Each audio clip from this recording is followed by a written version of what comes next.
treatment, I learned a whole variety of strategies from the beginning part with just the education portion, finding out that panic and the symptoms and the thoughts and how my body was reacting was completely normal, and that had a really positive effect on my frame of mind, that this wasn't something that I was facing alone.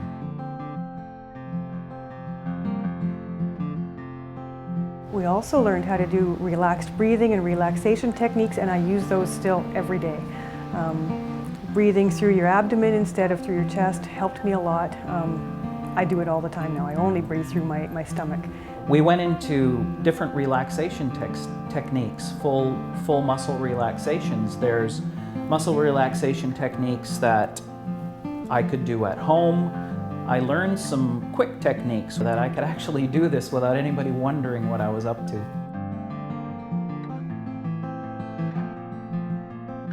One of the great techniques of CBT is positive thinking and reframing. So while I may never be able to banish all of the worries and cyclical thoughts that I have become much better at viewing things in a positive way. And then we got into sort of challenging some of the thoughts about whether these were realistic, and jotting some of these thoughts down, which were also important, because I had gotten to the point where the belief that these negative outcomes were going to happen were guaranteed. I was always reacting as though the negative outcome was guaranteed. And just by challenging these and thinking in a different way, that was also a wonderful tool, getting me sort of realizing that I had an option in my thought, thus breaking this whole anxiety cycle.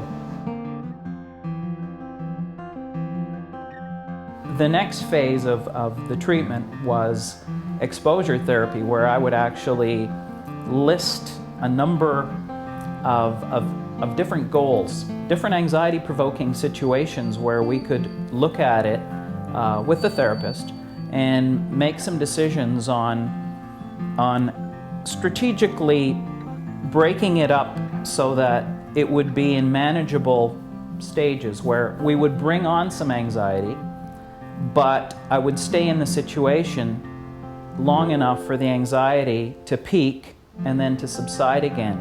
The theory behind this is that the more times you practice it, the less frightening it becomes. So it's terrifying at the beginning, but over time, it's okay. All of the therapies, uniquely do their piece, and they're all wonderful tools to stay with you as for life, basically. After you leave the support network of group therapy sessions or one-on-one sessions with a therapist, of course it is hard to keep up the good practice of using CBT. Old habits die hard. It's very easy to fall back into worry and sleepless nights. So it is a lifestyle change, and I'm prone to anxiety. I don't think that my personality is going to change. I think that's who I am. But I can definitely change my lifestyle and my behaviors and my thinking patterns, and it's something I work on daily.